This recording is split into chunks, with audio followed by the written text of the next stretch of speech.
दिल्ली के जंतर मंतर से शुरू हुआ नेट पेपर लीक का मुद्दा अब देश की सर्वोच्च अदालत तक पहुंच चुका है। शुक्रवार को सुनवाई के दौरान सुप्रीम कोर्ट ने स्पष्ट कहा कि इतनी गंभीर घटना को सामान्य मानकर नहीं छोड़ा जा सकता। अदालत ने केंद्र सरकार से पूछा कि परीक्षा प्रक्रिया को पारदर्शी और सुरक्षित बनाने के लिए अब तक क्या ठोस कदम उठाए गए।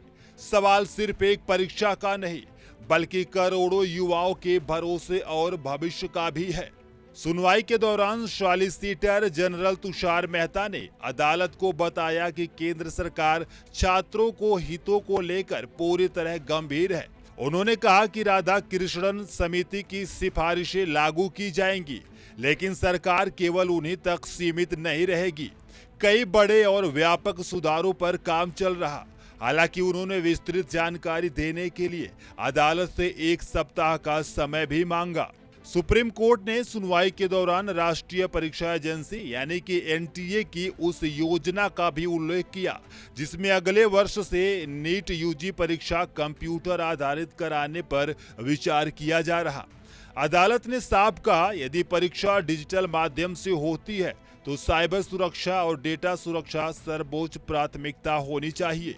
अदालत ने केंद्र सरकार से विस्तृत हलफनामा दाखिल करने को कहा और स्पष्ट किया कि परीक्षा सुधारों की पूरी प्रक्रिया पर उसकी नजर बनी रहेगी।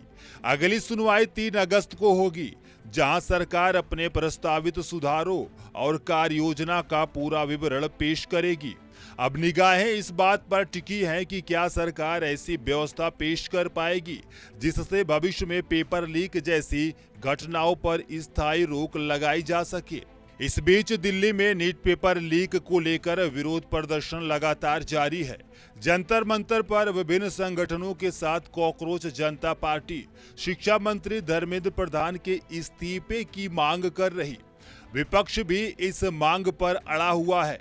वही राजनीतिक स्तर पर संवाद की कोशिशें भी की जा रही, लेकिन सबसे बड़ा सवाल अब भी वही है कि अदालत की सख्ती, सरकार के वादे और प्रस्तावित सुधार मिलकर देश की परीक्षा प्रणाली में विश्वास बहाल कर पाएंगे।